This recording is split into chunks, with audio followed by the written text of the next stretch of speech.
Shri Venkateswara gold తాకట్టులో ఉన్న మీ బంగారాన్ని విడిపించి కొనబడును.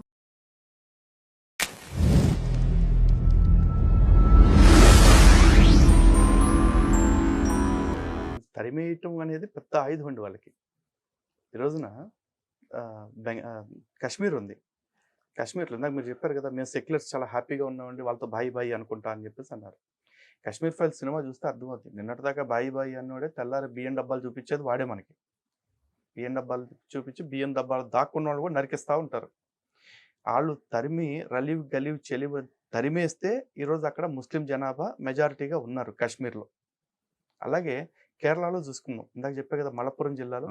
మలప్పురం జిల్లాలో ఈ రోజున ఒక హిందువునైనా నేను బ్రతుకుతుంటే బ్రతకొచ్చు. గుట్టు చప్పుడు కాకుండా నా ఇంట్లో గంట శబ్దం సౌండ్ రాకుండా గంటకు అది లోపల తీసేసి కొట్టుకుంటూ బతకొచ్చు అనమాట. కానీ నేను దారుణమైన పరిస్థితి ఉంది. నేను ఇల్లు అమ్ముకుని వెళ్ళాలంటే మాత్రం ఖచ్చితంగా అక్కడున్న ఒక ముస్లింకే అమ్మి వెళ్ళాలి. వాడికి నచ్చిన రేటుకి అమ్మేసి వెళ్లాల్సిందే. ఇది కేరళలోని మలప్పురంలోనే కాదు, తమిళనాడులో తిరుచిరాపల్లి అని ఒక జిల్లా ఉంది. అక్కడ కూడా ఇంచుమించు ఇలాంటి పరిస్థితి నడుస్తా ఉంది. మన ఆంధ్రాలో కూడా ఏదో ఊర్లో విన్నాను నేను, శ్మశానంలో శివుడి విగ్రహం పెట్టుకుంటాం కదా, రుద్రభూమి అని చెప్పి. శివుడి విగ్రహం పెడితే అది ఆ హైట్ లో ఉన్న విగ్రహం మాకు కనపడుతుంది, మాకు సాతాను, మేము ఒప్పుకోమని చెప్పి గొడవ చేసిన ఊరేదో ఉంది ఆంధ్రాలో. ఎందుకు మనం వెళ్ళిన పాలగూడెంలో అండి, పాలగూడెంలో ఇందిరమ్మ ఇళ్ళు పేదవాళ్ళందరికీ కేటాయిస్తే అందులో ఉన్న పేదవాళ్ళే అక్కడే ఉంటున్న మరో పేదవాడికి ఆ ఇల్లు అమ్మేసుకుని వెళ్ళిపోవాల్సి వచ్చింది. ఎందుకంటే వీడు హిందువు, వాడు క్రైస్తవుడు కాబట్టి. వీడికి ఇల్లు కొనుక్కునేంత స్తోమత ఉంది, కానీ వాడికి పేదరికం పేరుతో ఇల్లు తీసుకున్నాడు. వీళ్ళు ఇంటి పక్కనే అక్రమంగా చర్చి పెట్టేసి 4 గొట్టాలు పెట్టేసి వీళ్ళు ప్రశాంతత లేకుండా నిద్రపోకుండా మైకులు పెట్టి గోల్ చేయొచ్చు. కానీ రుద్రభూములు శివుడి విగ్రహం పెట్టుకుంటే వీళ్ళకి డిస్టర్బ్ అయిపోతున్నారంటే వీళ్ళు. ఈడ ఆ తిక్కు చూడటం మానేయాలా, లేకపోతే ఇప్పుడు శివుని తీసేయాలా? మేము హిందూ రాష్ట్రం ఎందుకు కావాలి అంటే ఇలా స్వాభిమానాన్ని చంపుకుని బతకాల్సిన పరిస్థితులు పోవాలండి. ఎందుకంటే ఈ దేశంలో ఎంతమంది హిందువులు ఉన్నా ఇంకో మతవాడిని చులకం చెయ్యం. కానీ ఇంకో మతవాడు కొంచెం జనాభా పెరగంగానే మమ్మల్ని చులకం చేస్తున్నాడు, మా మత విశ్వాసాలని కించపరుస్తున్నాడు. కాబట్టి ఇక్కడ ఫస్ట్ ప్రయారిటీ వనరుల మీద కావచ్చు, వస్తువుల మీద కావచ్చు, అన్నిటి మీద మాకే ఉండాలి. అండ్ కరుణాకర్ గారు, ఈ మధ్య చూస్తుంటే కొంచెం అంటే హిందువుల్లో కూడా మార్పు అనేది కనపడుతుంది, ఒక యూనిటీ అనేది. అది అంటే మీలాంటి వాళ్ళు లేకపోతే అందరూ దాన్ని ఒక స్టాండ్గా తీసుకోవటం వల్ల మొత్తానికి వాళ్ళలో కూడా ఒక యూనిటీ అనేది కనపడుతుంది. ఇప్పుడు శివశక్తి, హిందూ జనశక్తి ఇలాంటి సంస్థలు కొంతమంది దృష్టిలో అతివాద సంస్థలు అని ఒక ముద్ర వేసే ప్రయత్నం చేస్తారు. పోనీ అదే అనుకోండి ఒకవేళ.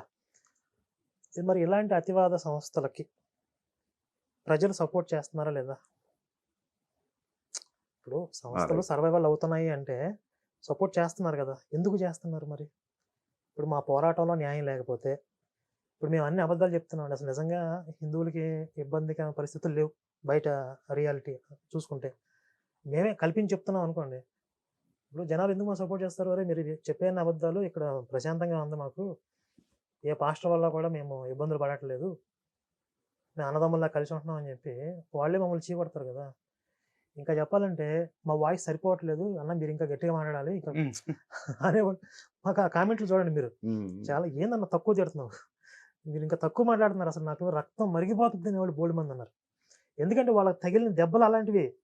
ఇప్పుడు మీరు ఆలోచించండి, రక్త సంబంధం లాంటి సినిమాలు మనకి ఎన్టీఆర్ కాలం నుంచి రక్త సంబంధం లాంటి అన్నా చెల్లెలకి సంబంధించి ఎంతో సెంటిమెంట్గా భావించేటటువంటి బంధాలు మనవి. అలాంటి అన్నా చెల్లెల్ని విడదీసేసి అన్న ఇంట్లో శుభకార్యం జరుగుతుంటే చెల్లెలు కనీసం ఇంటి వైపు కూడా చూడని పరిస్థితి వచ్చింది అంటే అన్న మనసు ఎంత బాధపడింది ఆడపడుచు రాకపోతే. కేవలం మతం కారణంగా నా చెల్లిని నాకు కాకుండా చేశారు అనే బాధ అతను ఎంత బాధపడతాడు చెప్పండి. తల్లికి తండ్రికి తలగొరుగు పెట్టకుండా అనాథ ప్రేతాలుగా వదిలేసిపోయే కొడుకులు తయారు చేస్తున్నారంటే ఎంత దుర్మార్గం అది చూడండి. ఇలాంటివన్నీ చూస్తున్నారు, అవన్నీ అనుభవిస్తున్నారు కాబట్టి మాకు సపోర్ట్ చేస్తున్నారు. ఇప్పుడు మా అవసరం ఉందని వృత్తినే చేస్తారా? లేదండి మేము అందరం కలిసిపోయాం ప్రశాంతంగా అన్నదమ్ముల్లా ఉంటున్నాం, కబుర్లు చెప్తారు ఈ సన్నాసులు, ఈ పాస్టర్లు. వాళ్ళ వల్ల ఎవరెవరైతే దెబ్బలు తిన్నారో, ఎవరెవరి మనసులు గాయపడ్డాయో వాళ్ళు మాకు సపోర్ట్ చేస్తున్నారు. వాళ్ళ సంఖ్య లక్షల్లో ఉంది. అంటే డైరెక్ట్ విక్టిమ్స్ వీళ్ళు, ప్రత్యక్షంగా బాధితులు. పరోక్షంగా మా ఇంటి పక్కోడికి దెబ్బ తగిలింది చూసినోడు అంటాడు, రేపు మా ఇంటి పక్కోడిని దెబ్బ కొట్టినా నన్ను కొట్టడా అనే ఇంగిత జ్ఞానం ఉన్నోడు కూడా మాకు సపోర్ట్ చేశారు. సెకండ్ పర్సన్ కూడా మాకు సపోర్ట్ చేయడం మొదలుపెట్టారు అనుకోండి.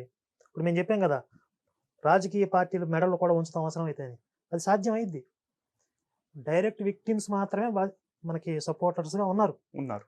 కానీ ఒకసారి చరిత్రని పరిశీలించుకుని కళ్ళ ముందు పరిస్థితుల్ని మీరు అర్థం చేసుకుని పక్క రాష్ట్రాల్లో ఏం జరుగుతుందో అధ్యయనం చేసుకుంటే మీరు కూడా ఎంత ప్రమాదంలో ఉన్నారు, ఎలాంటి పరిస్థితులు రేపు ఫ్యూచర్లో మీరు ఎదుర్కోబోతున్నారు అని మనం ఏదైతే చెప్తున్నాం దాన్ని అర్థం చేసుకున్న రోజు, సామాన్య హిందువులు కూడా స్పందించిన రోజు, అప్పుడు హిందూ దేశం అనేది సాధ్యమవుతుంది.